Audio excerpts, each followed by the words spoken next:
Criminal! Why aren't you in The Hague? We bring you letters! Kill and kill! That's what the Israelis say! How does it feel to have your legacy be genocide? Not always the most enjoyable thing. Antony Blinken, যুক্তরাষ্ট্রের বিদায়ী পররাষ্ট্রমন্ত্রী। ক্ষমতার শেষ সময়টুকুতে Israel Hamas কিংবা লেবাননের হিজবুল্লাহকে কেন্দ্র করে বিশ্বজুড়ে ছিলেন আলোচনায়, কিন্তু এই আলোচনায় যতটা না ছিলেন ইতিবাচক ভূমিকায়, তার চেয়ে বেশি ছিলেন নেতিবাচকতায়। তাই মন্ত্রিত্বের শেষ ব্রিফিংটাও ভালো যায়নি তার, পড়েছেন সাংবাদিকদের তোপের মুখে। গত 16 জানুয়ারি শেষবারের মতো পররাষ্ট্র মন্ত্রণালয়ের আনুষ্ঠানিক প্রেস ব্রিফিংয়ে আসেন তিনি। সেখানে হামাস ও ইসরায়েলের যুদ্ধ নিয়ে কথা বলছিলেন ব্লিংকেন। তিনি ব্যাখ্যা করার চেষ্টা করছিলেন হাজার হাজার বেসামরিক নিহত হওয়ার পরও কেন তারা ইসরায়েলকে দিয়ে গেছেন বোমাসহ অন্যান্য মরণাস্ত্র।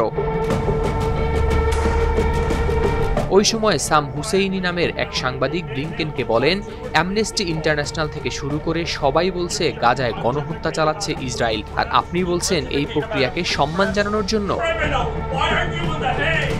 Why aren't you in The Hague?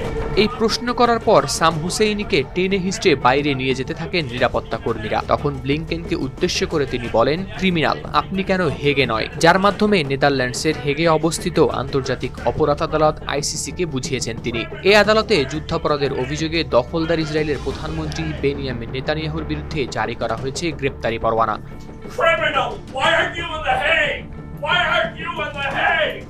Max Blumenthal নামের অপর এক মার্কিন সাংবাদিক বলেন, গত বছরের মে মাসেই চুক্তি হয়েছিল যুদ্ধবিরতির। আমরা জানি তখন চুক্তি হয়েছিল, এই রুমের সবাই জানে চুক্তি হয়েছিল, কিন্তু তা সত্ত্বেও ইসরায়েলকে কেন আপনি বোমা দেওয়া অব্যাহত রেখেছিলেন? গাজায় 300 সাংবাদিক নিহত হয়েছেন। কেন ইহুদিবাদকে রক্ষায় আপনি আইনের শাসনকে বিসর্জন দিয়েছেন? How does it feel to have your legacy be genocide?